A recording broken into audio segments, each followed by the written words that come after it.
Ahul Felauen, bienvenidos y bienvenidas a Nosotras las Personas en Radio Pimienta, de Canarias para el mundo.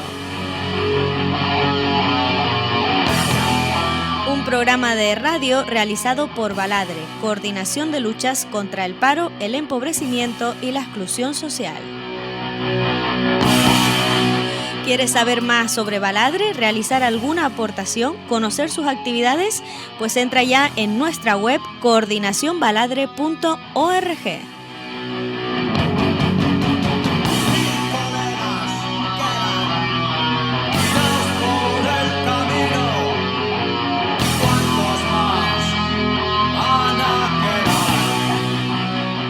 Hoy, nosotras las personas desde Canarias para el mundo viajamos a Colombia. En este caso vamos a compartir casi 30 minutos con Paola Romero Niño, activista, mujer inquieta, de muchísimos enredos, colega de una muy baladrina, de Isa Álvarez. Y buenas, Paola. Hola, qué gusto. ¿Cómo estás, Manolo? Qué gusto. Bien. Deseando saber de qué se trata ese grupo que empieza por F, sigue una I, una A y una N. FIAN. ¿Qué es ese grupo, ese colectivo o colectiva? Bueno, FIAN es una red global que trabaja por el derecho a la alimentación y nutrición adecuada en el mundo. FIAN tiene varios capítulos en diferentes continentes y yo hago parte de FIAN Colombia, que este año cumple 10 años.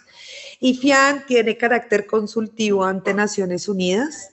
Eso es muy importante porque FIAN da recomendaciones, sugerencias a las instancias de participación más importantes en materia del derecho a alimentación en el mundo, y es reconocida también por su gran trabajo técnico, político y militante de los procesos en materia de alimentación.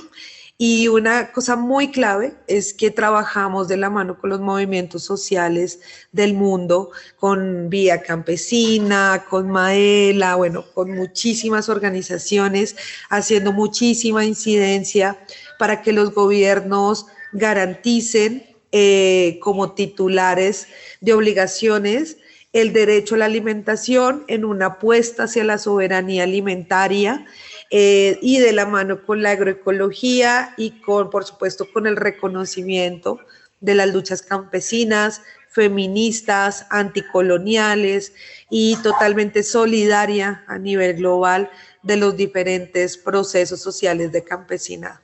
Así es un poco, FIAN. Vale, ese es el gran paraguas, ¿no? Ese es el gran paraguas que tiene un montón de varillas que sostenéis. Y en el caso de América, en el caso en concreto de Sudamérica y partiendo de Colombia, vamos por dos partes, derechos humanos. ¿Cómo es el mapa? ¿Cómo lo veis desde FIAN? Hablando de región, me preguntas un poco, Manolo, sí. ¿O Colombia? Bueno, la región y Colombia, como quieras el orden. Vale, bien. Bueno, mira, a nivel regional, América Latina y el Caribe están en un momento en donde la situación está generando mucha convulsión social. Hay muchísimos problemas en términos del escenario democrático y político. Estamos viendo que hay unos regímenes progresistas que se han instalado en los gobiernos, como caso Colombia, como caso Brasil, y ellos son gobiernos que avanzan de la mano con la soberanía alimentaria, el derecho a la alimentación, pero existen otros países que van en contravía. Y esto hace un poco difícil la situación en materia del derecho humano a la alimentación, de derechos humanos. Y quizás, por ejemplo, podemos poner la situación de Guatemala, en donde no se ha reconocido el gobierno electo, que pronto se va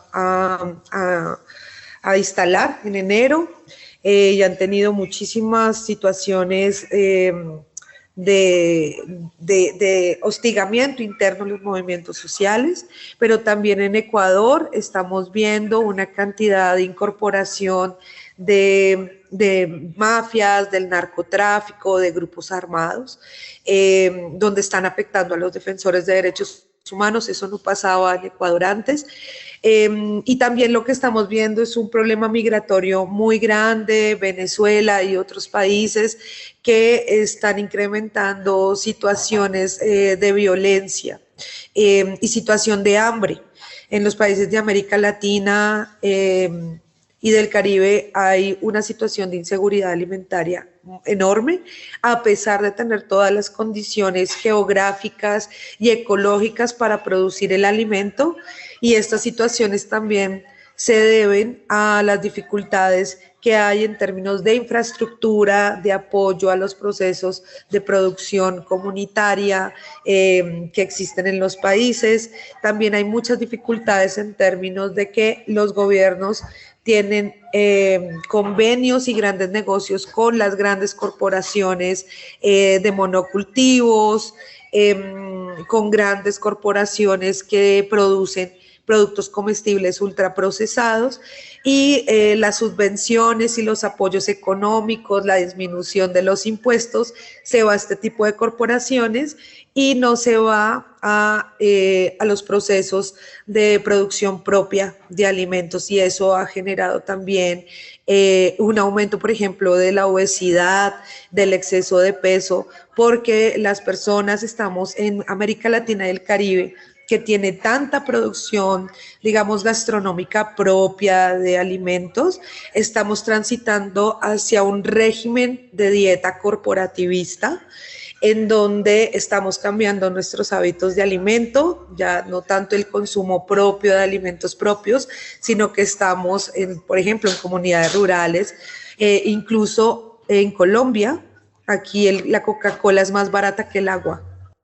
Sale más barato hacer sale más barato comprar un agua embotellada, que hacer un jugo. Entonces no hay condiciones, por ejemplo, de poner pues mejores condiciones en acueducto, alcantarillado para agua potable para las comunidades, pero sí vemos que llegan los grandes camiones de las grandes corporaciones a entregar productos comestibles y bebibles ultraprocesados. Entonces, bueno, digamos, en términos alimenticios también y de derechos humanos, la situación con los agrotóxicos es enorme en diferentes países del continente. Brasil, Argentina, Uruguay, Paraguay, pues tienen tienen una cantidad de kilómetros, miles de kilómetros de producción de monocultivos, de palma, de soja, y esto ha venido pues deforestando muchísima selva, en primer lugar, pero también los agrotóxicos son un enorme, gigante problema en términos de salud pública. El agua se contamina, las mujeres tienen un impacto enorme en términos del cuerpo por las condiciones de embarazo, y digamos que en los países andinos lo que vemos un poco es en términos de unas dificultades en materia de producción, de contaminación del agua y deforestación de la Amazonía, bueno, o sea, una parte andina, una parte amazónica. Hay un gran problema con la deforestación de la Amazonía por la ganadería.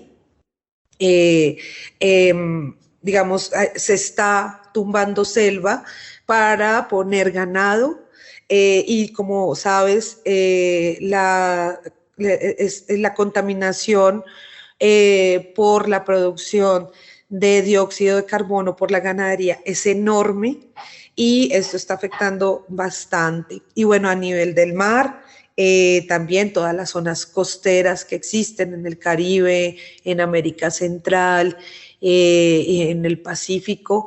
También es muy importante decirte que se está incrementando la cantidad de barcos pesqueros que están en alta mar, que pescan grandes cantidades de atún y otros peces.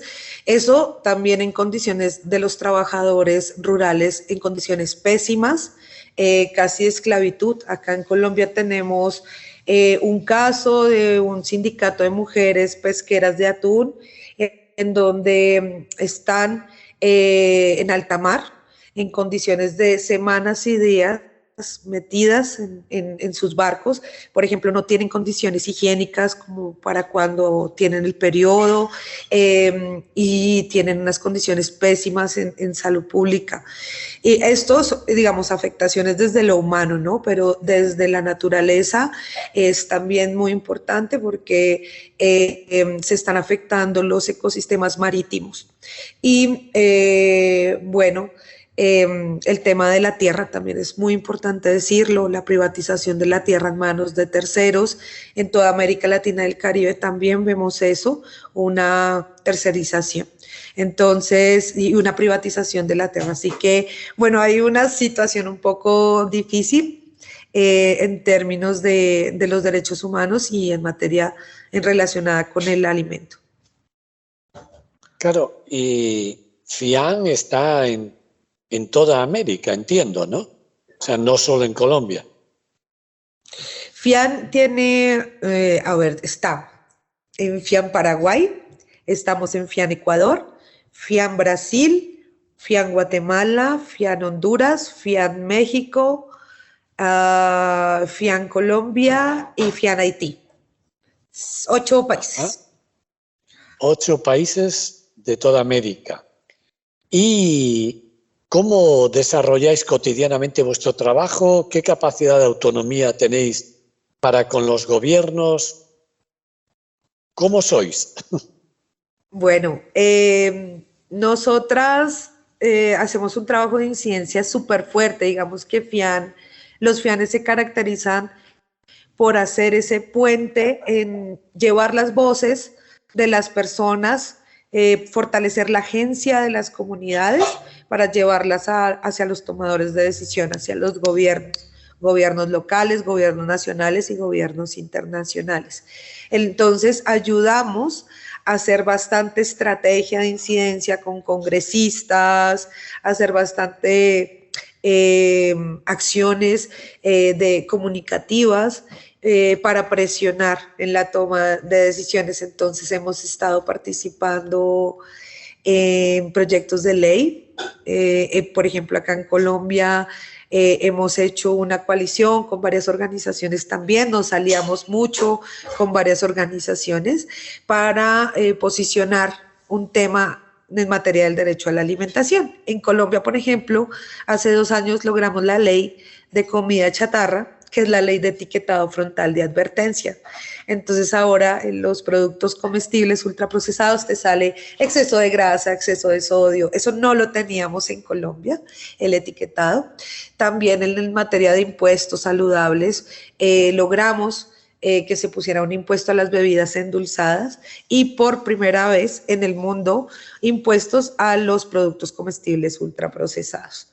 Entonces, bueno, estamos en esa tensión, un poco por cómo se implementa esto, cuáles son las medidas efectivas realmente, y también, por supuesto, el tema de hacer incidencia en políticas públicas, locales y nacionales, políticas públicas sobre todo, por ejemplo, en materia de agroecología, de mujeres rurales, de precios de los alimentos, pero también en materia de política pública alimentaria en el país. Justo ahora estamos presionando muchísimo para que las comunidades tengan asiento en los comités de seguridad alimentaria o de derecho a la alimentación, donde se toman las grandes decisiones en política alimentaria, para que hayan personas de la sociedad civil con voz y voto. En muchas instancias, en muchos países de América Latina, estos espacios de decisión alimentaria solamente están las instituciones o las organizaciones, la sociedad civil está solo de carácter de invitada, no tiene voz pero no tiene voto, y queremos que tenga voz y voto en todos. Entonces, justo estábamos reconociendo en Brasil el CONSEA, que es el Comité de Seguridad Alimentaria. Y allá la sociedad civil es el 70% y el gobierno es 30% en la toma de decisiones. Entonces, bueno, eso hacen los FIANES, apoyar esos escenarios de participación para las comunidades. Paola, no hace mucho se daba el encuentro internacional de Vía Campesina en Bogotá, creo recordar.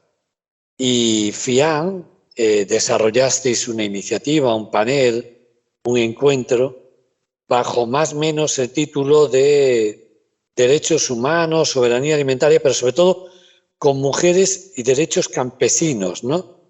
Donde encuentro de disidencias sexogenéricas. ¿En qué consistía y por qué tomasteis esta iniciativa?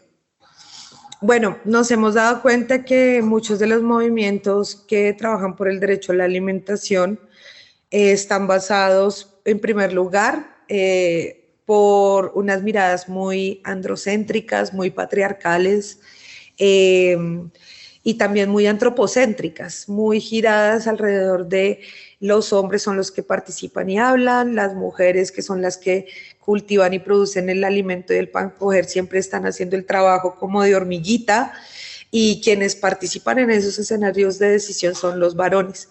Entonces ha habido como una escala de ir avanzando a que se incorpore el feminismo en los movimientos y organizaciones sociales que trabajan el derecho a la alimentación. Y ese feminismo ha venido consolidándose muy fuertemente en varias organizaciones como la Vía Campesina, por ejemplo, en Maela. Muchas lideresas son mujeres y en sus consignas está: sin el feminismo pues no hay soberanía alimentaria. Sin embargo, aún sigue el patriarcado muy fuerte en muchas situaciones, y entre esas es el no reconocimiento de lo no binario, de lo diverso. Y es allí donde queremos poder profundizar y fortalecer los procesos de reconocimiento de las personas con identidades de género diversas, también con diversidades sexuales diferentes. Y estamos empezando a consolidar algunas alianzas, eventos, para que las personas campesinas, las personas que producen alimento, que son diversas sexualmente y tienen otras identidades de género, puedan tener voz y voto y reconocimiento en estos movimientos sociales. Entonces ahí tú ves algo muy interesante, porque primero en las comunidades de base es muy fuerte el patriarcado. Y reconocer a una persona, por ejemplo, un indígena en una comunidad es tremendo. Entonces, una mujer lesbiana indígena como Adriana Guzmán, que es boliviana, que propuso el feminismo comunitario, son personas que nos han ayudado como a reconocer estas diversidades en los movimientos. Y hicimos este evento precisamente aprovechando que estaba la octava conferencia de la Vía Campesina, estaba el grupo de diversidades sexuales y de género, y quisimos juntar organizaciones campesinas de Colombia, donde sabemos que hay diversidad sexual, y a los líderes y lideresas de la Vía Campesina de este grupo, y empezar a conversar y empezar a pensar en transfeminismos desde la perspectiva de soberanía alimentaria. Claro, una ha podido ver y ha difundido, ¿no? Vía Isa Álvarez Piso, que nos lo hizo llegar, que también estaba presente, ¿no?, en esta iniciativa, el desarrollo de toda ella, ¿no? Y allí estaba Joan Tevenat, de Euskal Herria, de Iparralde. Estaban otras dos compañeras de Colombia, una de la universidad donde se desarrollaba educación social, ¿no? Creo recordar, pero antes de Isa hablaba una compañera de, creo recordar, del Cauca. Puede ser que describía una situación no solo emotiva, sino muy interesante, ¿no? En términos de proceso y de transformación de realidades. Así es. Mayra es una mujer que hace parte del Consejo Comunitario Campesino Palenque Monte Oscuro de Colombia. Ella viene del norte del Cauca, de Puerto Tejada. Debo decir que yo la conocí muy chiquita y he visto todo su proceso en términos de liderazgo y de transformación de su comunidad. Ella nos contaba un poco cómo era de difícil estar en un consejo comunitario que era afro, donde los hombres eran los que mandaban, ponían, disponían, decidían. Y luego comenzaron las mujeres a tener una voz muy fuerte y ella como mujer empezó a generar muchísimo crítica, reflexión, momentos de crisis, momentos de dejar botado todo su proceso como lideresa joven por el no reconocimiento también de ella en su voz.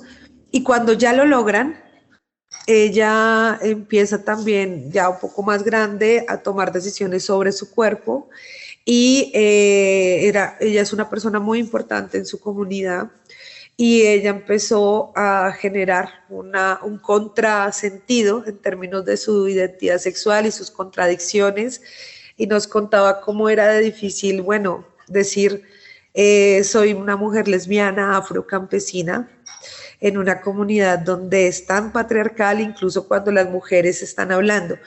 Pero las mujeres empezaron a entender, comprender y dijeron, bueno, aquí hay que abrirle campo a todas las luchas y esta es una lucha y la vamos a reconocer.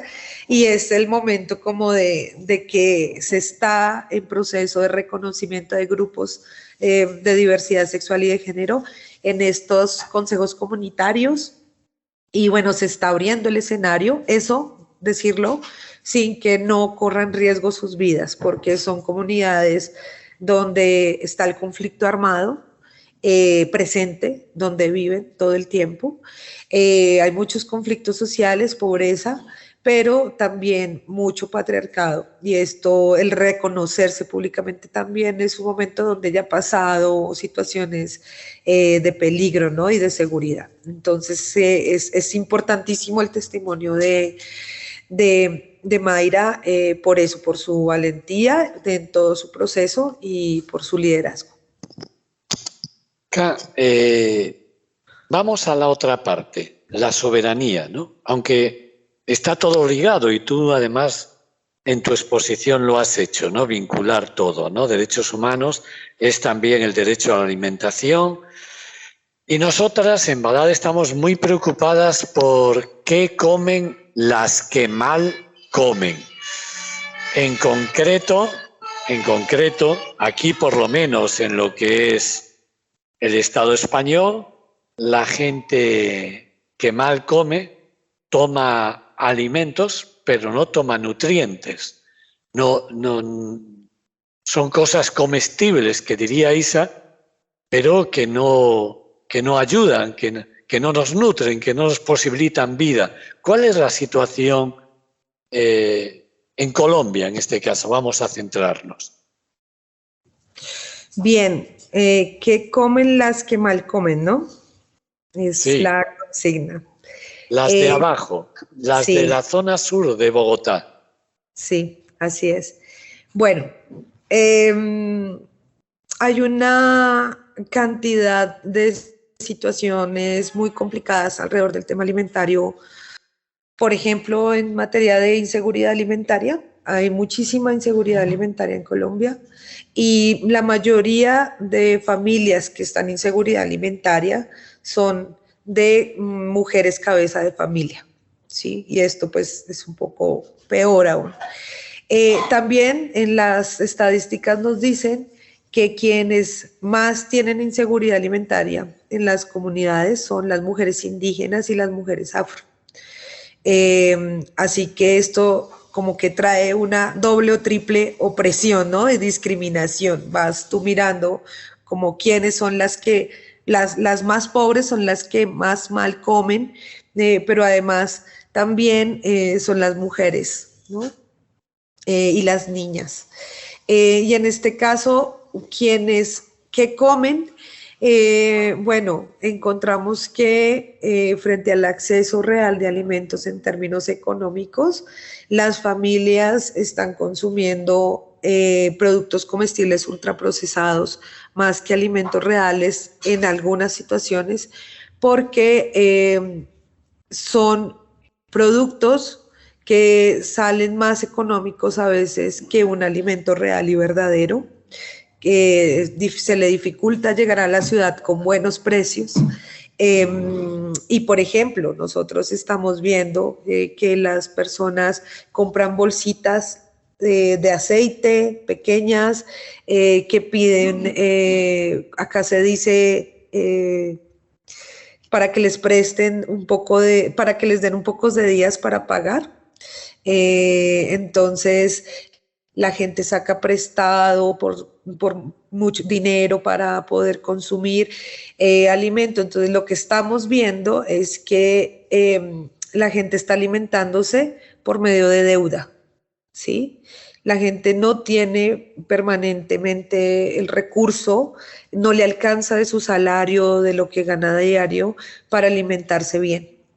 Y lo que estamos viendo también cuando hablamos de inseguridad alimentaria es que no tenemos seguro al día siguiente lo que vamos a comer. Y muchos, por ejemplo, hay testimonios de profes en los colegios en donde saben que los estudiantes llegan sin desayuno y que el único alimento o uno de los pocos alimentos que reciben el día, el niño y la niña, son los que dan en los colegios, ¿sí?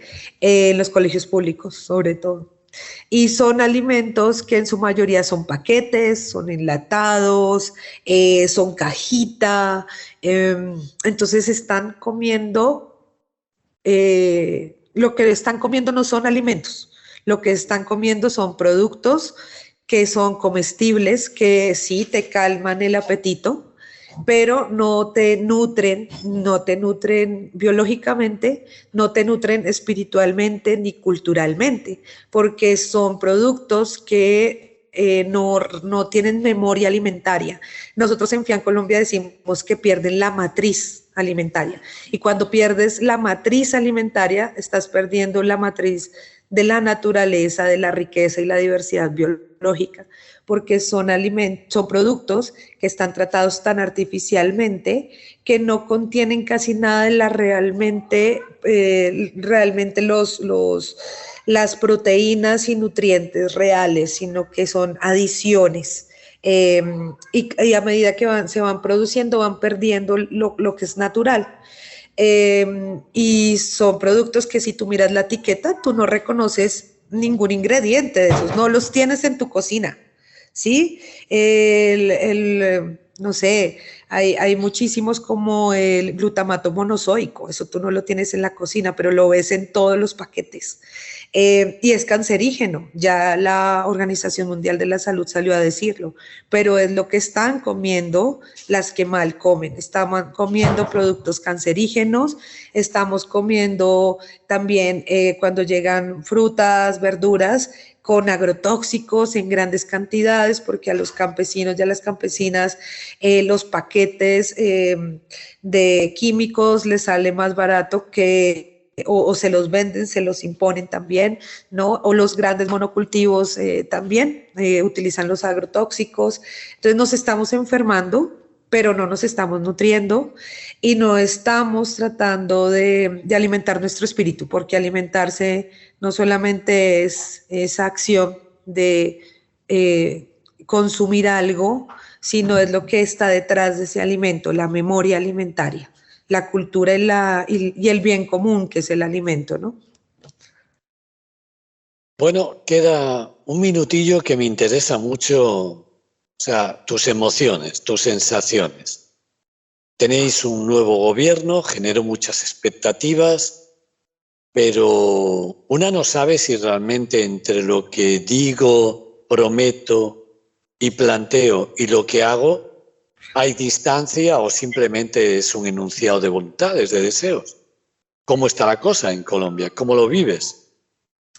Bueno, en permanente contradicción. Nosotros en FIAN Colombia siempre estamos como en el frente de poder asesorar a los gobiernos para que tengan los mayores estándares en derechos humanos en sus políticas. Este gobierno nos ha aperturado muchísimo el escenario de concertar, de participar, y eso ha sido muy bueno. Digamos, nunca habíamos tenido un plan de desarrollo que tuviera como eje, como uno de los ejes principales, el derecho a la alimentación. Y en este momento hay más recursos para alimentación, para programas que para la guerra. Eso nunca había pasado en Colombia, empezando por ahí.